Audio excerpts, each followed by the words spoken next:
हम middle class family के जो बच्चे हैं ना, हमारी एक दिक्कत है कि ना हमारे पिताजी जब हम पैदा होते हैं ना तो उस वक्त वो हमारे नाम की एक फिक्स डिपॉजिट कर लेते हैं और वो फिक्स डिपॉजिट में वो हर महीने किस्तियां भरते हैं। जब हम बड़े होते हैं तब हम जिम्मेदारी पूरी करके उनको वो पैसे वापस लौटाते हैं, पर ना वो जिम्मेदारी अपने सपनों से हम पूरी करते हैं। हमें रियलाइज नहीं होता कि जो फिक्स डिपॉजिट पापा ने हमारे लिए सपने देखकर के लिए जो फिक्स डिपॉजिट करी थी उसकी किस्तियां जो जब हम हमारे सपने पूरे करते करते पूरे कर रहे हैं, वो बहुत आगे जाने के बाद पता चलता है कि यार ना सपने तो किसी और के थे। यानी बहुत सोच समझकर जिंदगी में ऐसा महसूस होता है कि हम तो सपने पूरे कर रहे हैं, लेकिन बहुत पीछे मुड़कर जब देखते हैं तो महसूस होता है कि कमबख्त सपने तो किसी और के थे। और जिंदगी में ना हम लोग मैंने लास्ट टाइम भी बोला था कि मैं रणबीर कपूर का बहुत बड़ा फैन हूँ। तो रणबीर कपूर के जो कैरेक्टर्स है उसमें हम खुद को ढूंढने की कोशिश करते हैं, राइट? वेद ऑफ तमाशा, कि भाई कहीं फंस गए, हम करना कुछ और चाहते थे, कुछ और हो गया। तो उसमें एक कविता लिखी थी मैंने, और कविता है कि मैं आजाद हूँ, हाँ मैं आजाद हूँ। मैं आजाद हूँ उस परिंदे की तरह जिसकी बंदिशें पिंजरे पे आकर रुक जाती है। मैं उड़ना तो चाहता हूँ पर बंदिशें हर वक्त जमाना तय करती है। हाँ मैं आजाद हूँ।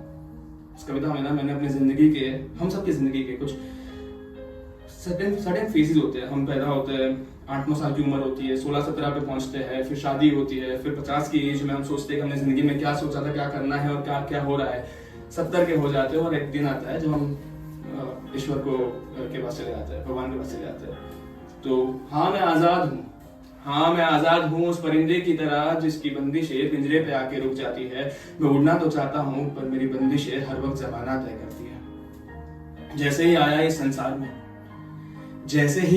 संसार में रिवायतों में मानो कैद सा हो गया।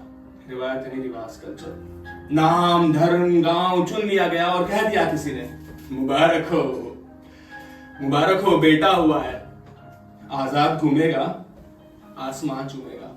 तो मान लिया कि आजाद हूं मैं। हुई उम्र 8 की मेरी प्यारी थी मुझे मेरी वो गाड़ी पुरानी। हुई उम्र 8 की मेरी प्यारी थी मुझे मेरी वो गाड़ी पुरानी। सपने छूट ना जाए कहीं खिलौनों में, अरमानों से भरी कलम जमाने ने थमा दी। मैं लिखना बहुत कुछ चाहता था पर कमबख्त कलमदान इंक पॉट जमाने के पास थी। हाँ मैं आजाद हूँ।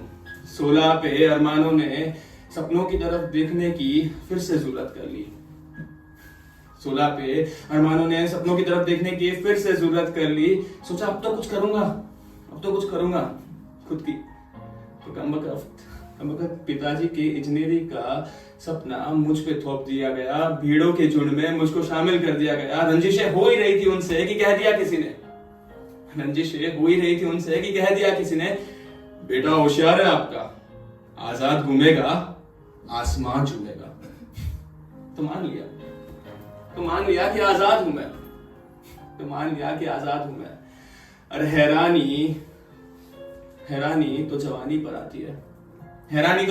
आती है। काफी इबादत के बाद वो अपनी शक्ल दिखाती है। महबूबा चुन ही ली थी हमने बस बेड़िया एक दूसरे से बांध दी। वो ना रही, मैं ना रहा।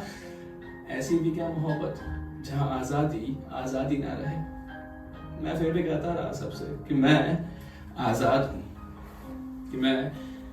आजाद हूं। थोड़ा बेहाल थोड़ा तैयार जब पहुंचा 30 के बाद सौगात बेटे की हुई थी घर पर हमारे। हवाओं का रुख में मोड़ ना पाया और कह दिया जमाने से बेटा हमारा है, आजाद घूमेगा आसमान चूमेगा। वक्त का कांटा यूं ही घूमता रहा, कभी बीवी कभी बच्चे कभी जमाने से डरता रहा। कुछ अरमा रह गए, कुछ सपने साकार हो गए। जब आंकड़ा पहुंचा 50 के पार, अपनी आजादी को मैं अभी भी नापता रह गया। हुआ 70 का जब मैं दोस्त मिले कुछ पुराने, कुछ गुजर गए थे।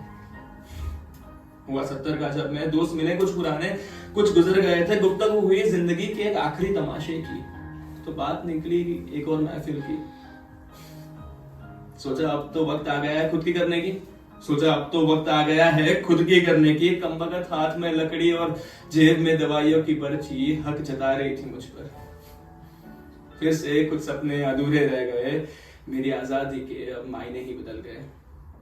कफन में पड़ा शरीर पार्थिव मेरा, कफन में पड़ा शरीर पार्थिव मेरा। कुछ घर वाले और दोस्त देखने आए जिंदगी का वो आखिरी तमाशा।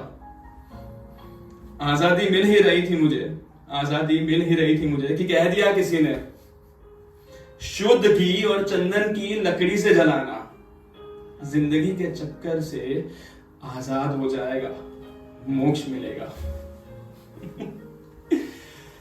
साला खुद के ही जनाजे में खुद के ही पार्थिव शरीर को देखकर मैं हंसता रह गया और सोचा कि आजाद तो था मैं, आजाद तो था मैं, बस मेरी जिंदगी की बंदिशें हर वक्त जमाना तय कर रही थी, मेरी जिंदगी की बंदिशें हर वक्त जमाना तय कर रही थी। शुक्रिया।